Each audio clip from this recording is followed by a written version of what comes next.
বাজান রাগ করলা, রাগ কইরা লাভ নাই, আমাদের নেইমার তার দলে চান্স পেয়ে গেছে।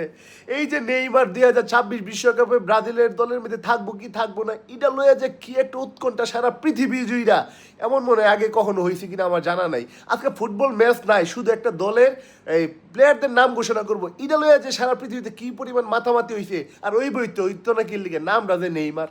জি, নেইমার যদি না থাকতো ভাই এবারের বিশ্বকাপটা আমার দেখা হইতো কিনা আমি জানি না ভাই, আমি মনে হয় না দেখতাম। আর দেখলে হয়তো বা খুব বেশি একটা মজা পাইতাম না, পানসা লাগতো।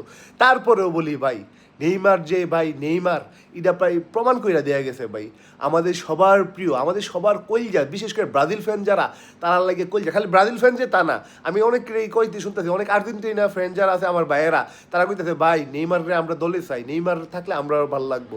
জি, যারা প্রকৃতভাবে ফুটবলটা বুঝে তারা নেইমারের গুরুত্বটা বুঝে, একটা দলের মধ্যে নেইমারের মতন একজন প্লেয়ারদের কত গুরুত্বপূর্ণ, এইটা আবারও নেইমার এই দলের মধ্যে অন্তর্ভুক্ত হইয়া প্রমাণ করে দিল। আর নেইমারের যে ডেডিকেশন ভাই, কি পরিমাণ ডেডিকেশন লাস্ট কয়েকটা মাস ধরে সে দেখাইছে এই দলটার মধ্যে চান্স পাওয়ার লেগা। আমরা চাই শুধু বিশ্বকাপে নেইমারের সেই সাম্বার ছন্দ, আমরা চাই বিশ্বকাপে ব্রাজিল ভালো কিছু করুক। ওই শান্তি লাগবে।